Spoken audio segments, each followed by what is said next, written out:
Halo, jadi hari ini aku mau sedikit sharing aja, jadi bukan unboxing dan juga review. Sedikit mau sharing tentang pengalaman aku buat proses klaim garansi Sony. Kebetulan device yang bermasalah adalah Sony WF-C500 ya, wireless headset gitulah. Jadi aku beli di tahun lalu, tepatnya di 23 Maret 2024. Which is mau setahun ya, dikit lagi. Cuman untungnya headset aku tuh rusak duluan. Jadi headset sebelah kiri aku itu mati di charge. Dia cuma blinking orange.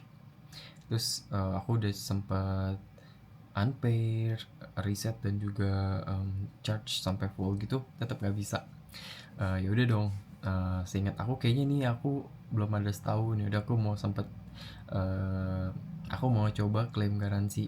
Masalahnya adalah biasanya aku tuh kalau beli Sony habis dibuka terus aku buang box sama invoice-nya, karena udah cukup sering beli Sony dan nggak expect kalau di bawah 1 tahun tuh rusak, karena aku udah cukup sering beli juga produk wirelessnya dari yang uh, ya kayak yang kecil-kecil TWS gitu, terus ada yang kabel juga dan lain-lain.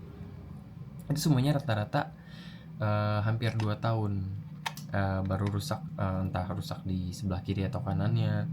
Dan juga kebetulan ya aku ada produk WF SP700, ini aku beli di 2020 dan sampai sekarang masih bisa. Cuman masalahnya hanya ada di ini sih, berisik guys, di masa pakainya. Dari awal beli emang sebentar doang, kayak 1,5 jam kan. Cuman bagus sih biar biar nggak budak. Terus ya udah, pas aku ingat aku buang segala-segalanya, akhirnya aku nge-reach. Kebetulan aku sempat nyari dan kebetulan aku belinya di official Sony di salah satu e-commerce L. Dan sayangnya di L ini tuh dia di history pembelian nggak ada kayak download invoice gitu. Jadi mau nggak mau aku nge-reach adminnya kan. Yaudah aku chat adminnya dan syukurlah adminnya sangat ramah. Dan aku sempat nanya juga gimana nih kak flow-nya dan lain-lain. Terus ya udah, katanya cukup perlu invoice sama datang membawa device-nya. Dan aku sempat minta tolong untuk aku minta invoice aku yang udah hampir setahun yang lalu, dan ternyata masih ada guys. Syukurlah. Dan kemudian kakaknya juga sekalian ngirimin ini soft copy kayak list service center sama alamat dan nomor telepon gitulah. Itu ngebantu banget sih.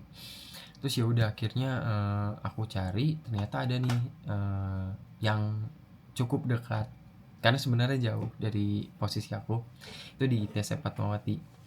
Terus ya udah, dengan bersenjatakan cuman device aku doang sama invoice itu aku datang kan. Habis datang untungnya sepi, cuman aku tuh udah kayak ngeri ngeri gitu karena nggak ada box. Terus biasanya juga kalau misalnya mau servis ditanyain kan, ini pernah jatuh apa enggak, terus kena air apa enggak, terus yang dimana ujung-ujungnya ditolak ya kan. Karena biasanya alasannya kalau jatuh ngerusak device dan lain-lain. Cuman ternyata enggak guys. Aku datang, duduk dengan manis, terus kakaknya nanya kan kayak, iya kan ada yang bisa dibantu. Terus aku kayak cuman ngeluarin device aku, si C500 ini gini, terus kayak dibuka, terus ini kan yang sebelah headset kirinya rusak. Terus ya udah kan, sambil ngasih invoice juga. Terus kakaknya sempat nanya gini, ini ada boxnya nggak kak? Terus aku bilang, wah nggak ada kak, udah aku buang. Terus ya udah, aku udah hopeless kan, oh ya udah nih box udah nggak ada, ya udah berarti ya kemungkinannya ditolak. Tapi ternyata enggak. Kakaknya kayak cuman diem terus ngecek status garansi ya harusnya. Terus ya udah, ternyata dia kayak cuman gitu, terus tiba-tiba ngasih kayak reservation job sheet gitu. Ya isinya basic lah, ada nama customer, telepon, alamat, sama device yang mau diserviskan. Terus ada keterangan isunya juga apa, rusaknya di sebelah kiri kan gitu. Terus ya udah, aku masih kayak nggak expect dong. Soalnya kayak disuruh tanda tangan, terus kakaknya nggak lama bilang gini, ini estimasi pengerjaannya 4 hari, cuma nanti kalau ada aksesoris atau komponen apapun yang nggak ada kan berarti harus kayak pre-order dulu gitu ya, itu ada waktu tambahan selama 7 hari. Terus ya udah, aku oke aja kan, karena ternyata pas dicek aku emang masih in warranty dan nggak ada pertanyaan-pertanyaan aneh gitu loh. Yang kayak kena air apa enggak, pernah jatuh apa enggak, karena secepat itu. Terus ya udah aku pulang kan. Terus nggak lama 3 hari aku dapat telepon bahwa device aku ini akan dilakukan replacement atau penggantian dengan produk tipe, yaitu adalah WFC 510, yang mana produk ini emang aku udah masukin wishlist kan, karena tadinya mau aku beli karena udah rusak kan headsetku. Lebih bagus juga kan, maksudnya yang paling penting tuh di aku fiturnya dia bisa connect kedua device. Jadi kalau nge-switch dari HP aku ke laptop tuh cepet. Sama kalau nggak salah dia ada sedikit update ya dari masa pemakaian, sama lebih fast charging sedikit lah dibanding yang 500. Terus ya udah aku kan kayak ditelepon gitu, maaf ya kak, produknya ini udah discontinue, jadi udah nggak ada, jadi akan dilakukan penggantian dengan versi yang 510. Terus ya udah aku kayak, hah serius nih lebih bagus. Terus ya udah aku ya udah kan nggak apa-apa kan. Ya udah pas udah aku approve, udah dapat approval dari aku, ya udah nanti katanya dikabarin. Terus ternyata besoknya langsung di WhatsApp bahwa produk aku udah bisa dilakukan pengambilan barang. Terus ya udah dong, aku langsung datang. Sebenarnya ada ini sih rulesnya gitu, kalau misalnya nggak bisa datang bisa diwakilkan, cuman harus pakai surat sama materai 10.000 gitu ya. Cuman karena aku bisa lah ya, nggak perlu diwakilkan, jadi aku datang aja. Terus pas datang ya udah kayak dikasih plastik ini, mana ya barangnya, nah ini dia. Terus dikasih ini, si mungil ini, dan pas aku cek ini beneran baru, beneran sebaru itu.